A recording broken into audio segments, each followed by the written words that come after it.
follow the extent of lack of qualification of a member of the parliament as envisaged under Article 62(1)(f) of the Constitution of the Islamic Republic of Pakistan 1973 is neither lifelong nor permanent, and the same shall remain effective only during the period the declaration so made by a court of law remains in force.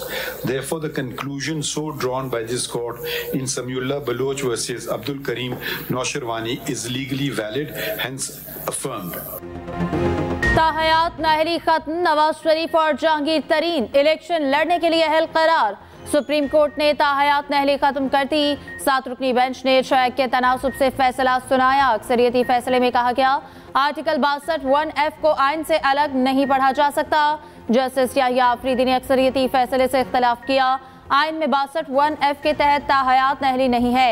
नाअहली उस वक्त तक है जब तक अदालत का declaration मौजूद है।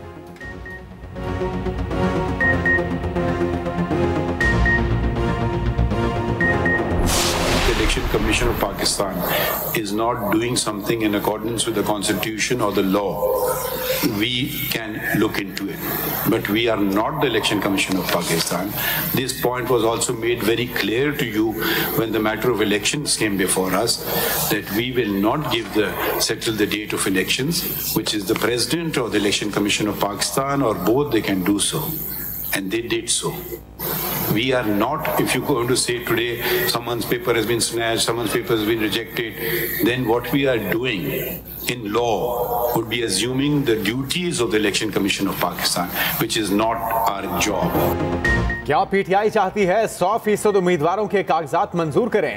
इलेक्शन कमीशन की रिपोर्ट पर एतराजात हैं तो तहरीरी जवाब जमा कराएं।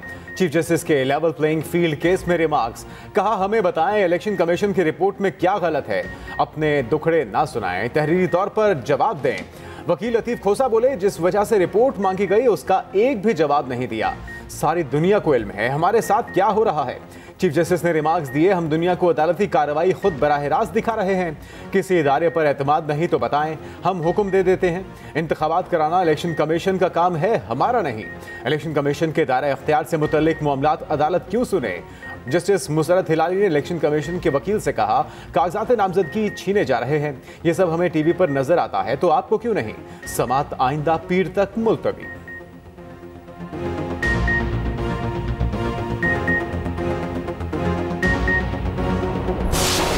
There is no question of fixing anything. Now it is only a question of posterity and history. You can't fix anything because the sentence has been carried out. So you can't possibly fix it. How do we go about establishing that fact? And the exercise involved in establishing that fact requires inquiry into the matter because there is no other argument. The only argument Article 4 is violated because judges at that time were not independent. If it was unanimous court or a larger court, one judge would not matter. But if it is the judgment of acquittal and conviction stood on one judge, then I think one judge would matter. Supreme court एक शख्स की इज्जत और तारीखी दुरुस्तगी देख रही है। अदालत बेहतर मिसाल कायम करना चाहती है। चीफ जस्टिस के जुल्फिकार भुट्टो फांसी रेफरेंस में रिमार्क्स। सवाल किया भुट्टो केस में कसूरवार सुप्रीम कोर्ट है, प्रोसिक्यूशन है या martial law administrator? Justice Mansoor Ali Shah ने सवाल किया हम कैसे इस मश्क में पढ़ें कि बेंच आज़ाद नहीं था। जस्टिस याहिया आफरीदी ने रिमार्क्स दिए एक जज के इंटरव्यू से ये तासुर नहीं दिया जा सकता तब अदलिया आज़ाद नहीं थी। चीफ जस्टिस ने रिमार्क्स दिए इस केस में एक जज की राय को नजरअंदाज नहीं कर सकते। एक जज के अक्सरियती वोट से एक शख्स को फांसी दी गई। समाअत फरवरी के तीसरे हफ्ते तक मुलतवी।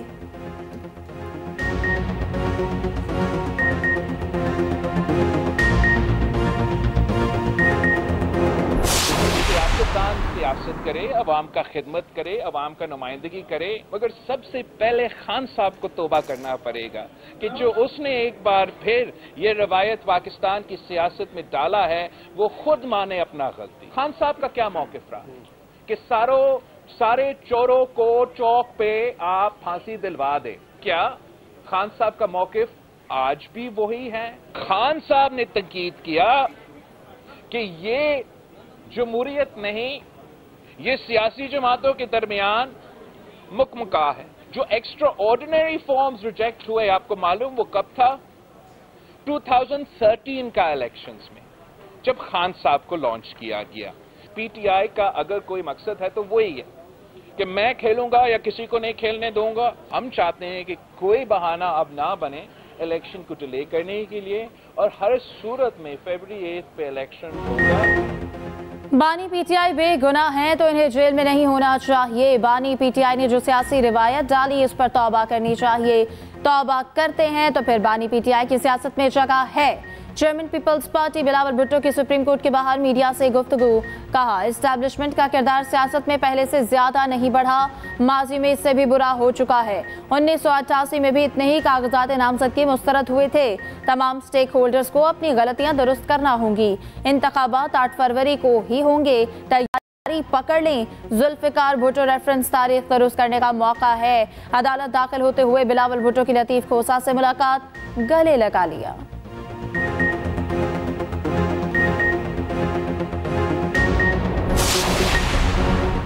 कोई हल्का और नशिस्त खाली नहीं छोड़ेंगे। चाहते हैं अंडर 19 टीम लड़ानी पड़ी, इलेक्शन जरूर लड़ेंगे।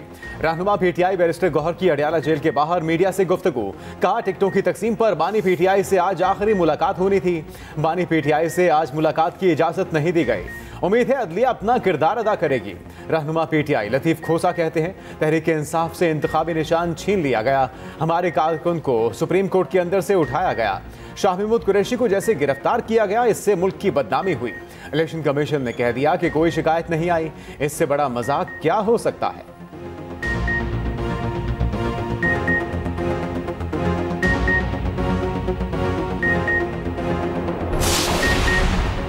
साइफर केस में बानी पीटीआई की रिहाई की रूबकार जारी। ऑफिशियल सीक्रेट एक्ट अदालत के जज अबुल हसनात ने रूबकार जारी की।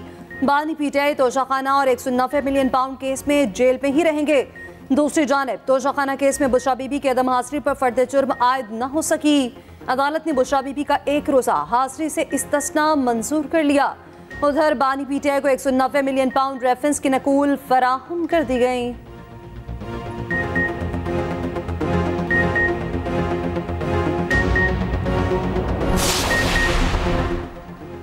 गैर शरई निकाह केस में शामिल मुद्दई और गवाहों के खिलाफ इंदराजे मुकदमा की दरख्वास्त दायर। डिस्ट्रिक्ट एंड सेशन इस्लामाबाद में दायर दरख्वास्त में मौक़िफ़ अपनाया।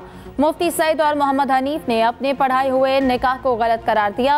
मुफ्ती सईद और मोहम्मद हनीफ पैसों के एवज हराम को हलाल करार देते हैं। मुफ्ती सईद ने तलाक याफ्ता खातून का निकाह पढ़ाया, फिर तहमत लगा दी। मुफ्ती सईद, मोहम्मद हनीफ, कावर मानिका, ऑन चौधरी, मोहम्मद लतीफ़ के खिलाफ इंदराजे मुकदमा का हुक्म दिया जाए।